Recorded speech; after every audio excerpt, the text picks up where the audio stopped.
turning on the other light because I don't want it to look crazy in here or whatever. Hello, what's up? It's me here, and this is my first video on YouTube as a booktuber.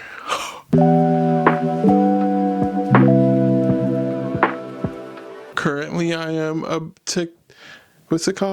book talker with 20 whole followers. Anywho, let's get into the video. So I'm going to be doing the BookTube newbie tag. I have the questions on my phone and we're just gonna get started.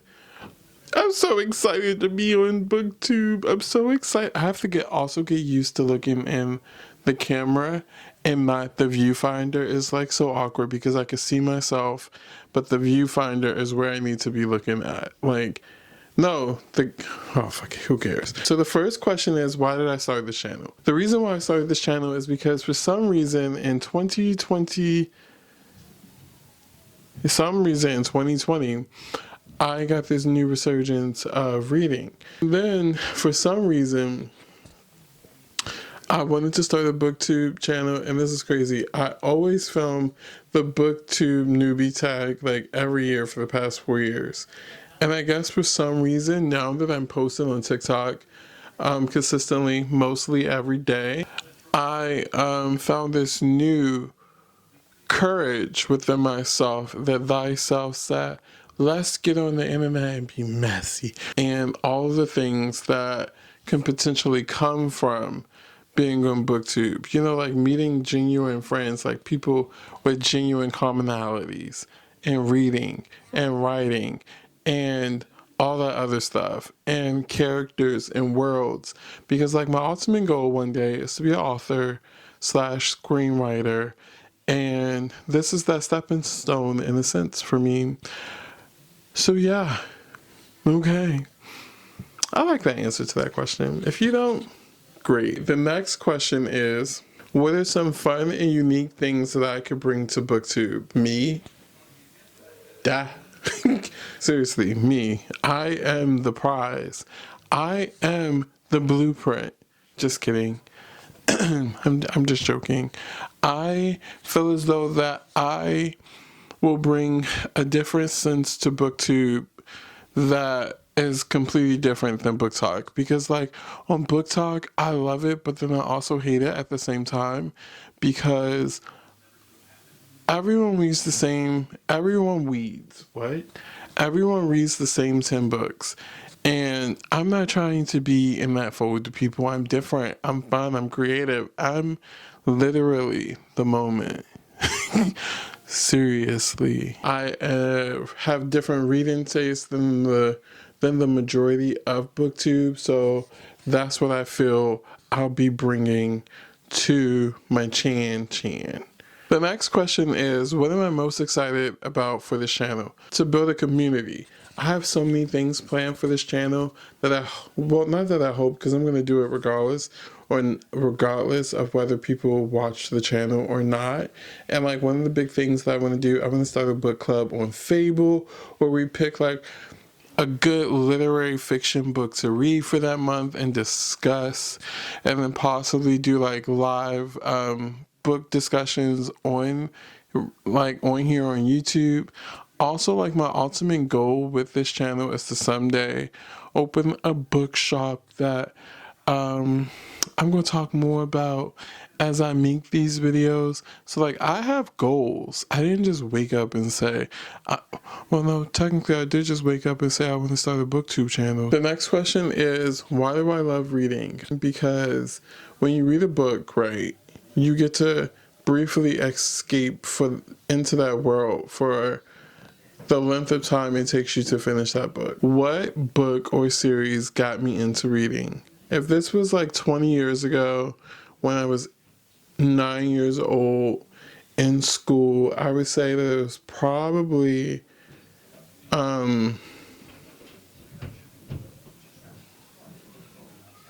I don't know, because I don't really remember reading in elementary school. In middle school, it was probably Captain Underpants or Diary of a Wimpy Kid, or any book in that or any book in that realm of books. I've never read Harry Potter, and I've never read Percy Jackson, so I can't say those books. Yeah, moving on to the next question, because I don't really know what book got me into reading. I know what book got me back into reading, and that was that was the absolute true diary of a part-time Indian by Alexi Sherman. I love that book. That book was the first book that made me cry, real tears. I was on the public bus in DC, and I got to a part of the book that I'm going to spoil, and I do not care. It was the part where his sister died, and the teacher came to him to let him know, and I just said, oh my God, this book. Wait, was that the part, or was it the part after his grandma died? But people died in this book, and it was so real, and I said, this book is so good. I also love the fact that, like, the first line of the book starts with him being born with water in the brain. I have no idea why I love that line so much, but it's been years since I read that book, and you see how fresh it is in my mind. It's probably been at least 12 years since I read that book, and that book stays fresh in my mind indefinitely, and I love that for me. So, yeah. The next question is, what questions would I ask my favorite booktubers? None. I don't really have favorite booktubers. I just have a bunch of favorite people that I like to watch their videos. Because even though, like, the people that I follow on BookTube, I do not take their personal book advice from, and that's not me being messy, because I just watch people for the vibes. No, I did discover, I don't really know her name, but damn it, when I find it, I'm going to put her channel right here. Not me giving shout outs, and I have 0 subscribers, but I've just found her channel today as I was just scrolling on YouTube, and I was like, she reads literary fiction, and that is my favorite genre to read, and I love her videos. They felt like a vibe. But I wouldn't ask any of my favorite booktubers any questions, because what questions would I ask? Like, how you getting so many followers? Can you give me a shout out? You know the tips to growing on social media? How you run these keywords? What you put in? How people find you? I'd be asking questions like that because I'm invasive. Sidebar, as I film this video, I legitimately do not feel good. And it is a motherfucking struggle. So we powering, trucking through. Nah, for real, I really don't feel good. I have to take a Mondo. Never mind. What challenges do you think starting a YouTube channel would be the hardest to overcome?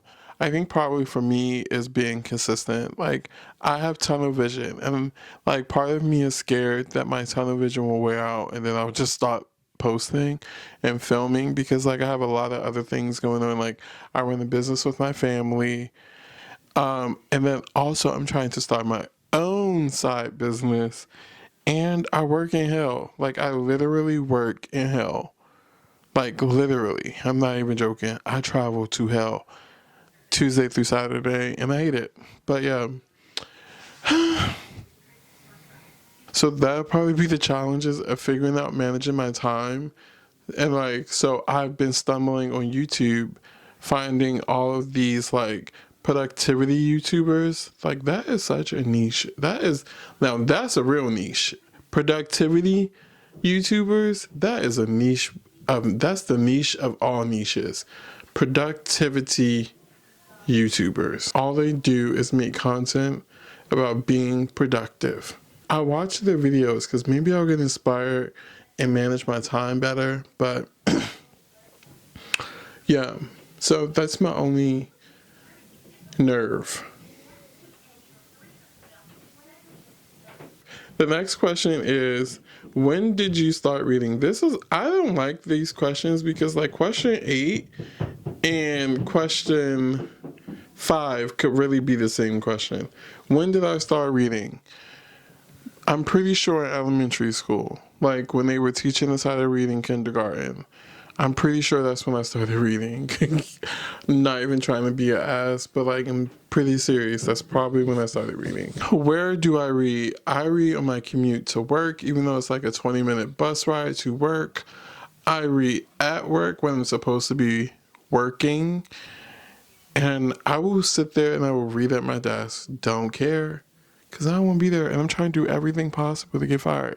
Like, I'm not even joking. I'm being serious. Like, I'm trying to do everything in my power to get fired from my motherfucking job. Man, I hate that place. But yeah, I read at my desk. I also listen to audiobooks at my desk when that's something that we can't do because you get drawn into it when you should be working. But I don't care. I don't follow the rules. I read in my bed because my bed is so comfortable. I read in the outer space of the basement because me and my sister hooked it up. I read outdoor. I read everywhere. To answer that question, I read everywhere except for airplanes. And what kinds of books do I like to read? Up until this past month, I thought I was like a full-blown literary person. Like I was like, literary fiction is my jam. I'm never going to read a graphic novel. Picked up Heartstopper and I loved it. Absolutely loved it. I loved it so much that I'm slowly getting through all of the Heartstopper books because I do not want to get book number 5 and then just be sad. Like what? So I guess I'm like reading all genres, but primarily I'm a literary fiction person through and through. I love YA contemporary books, but the older I get, the more I'm removing myself from buying as many YA books in general. Like I have a whole tote full of YA books that I won't ever go back to reread because I go back to reread my literary fiction books more than YA books. But yeah, with that being said, that was the last question. And I'm ready to end this video. I hope you all liked it. If you didn't, that's great. But still press the like button. Just confuse my confidence, okay? I will make the pledge to post videos once a week. We're gonna start with once a week. And then in the future, I may do twice a week. But I am going to be posting videos every single Tuesday. With that being said, thank you all so much for coming to my TED Talk. That has been my 2 cents. And yeah. Ooh, I love this video.